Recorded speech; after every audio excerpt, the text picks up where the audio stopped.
神奇的龍江客家話，糖丸。80年代時候，阿婆感到還有一樣東西，也係佢那個藝術也上啊，愛就係糖丸。記得那時候阿婆做糖丸，開成板來裝竹釘，撈糯米粉，還有蒸米粉，倒落銅盤，開條菜湯綠豆索索香，然後下一碗水啲綁樹那片糖，還係條條係用細嚿倒在底部。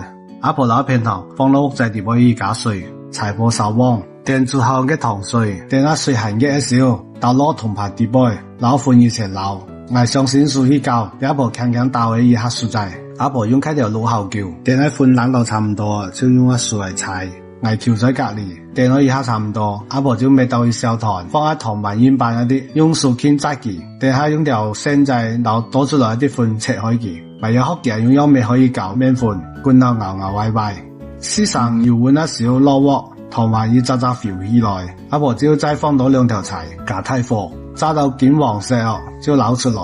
我拿到自家做嘅糖丸，咬我一口，索上咗，真係好食。阿婆曉得幫我出去再過糖渣，等糖丸放冷，大磅熱台，閒氣裝落火水乾，我喺坐一邊，看你阿婆不落架緊到面床腳下。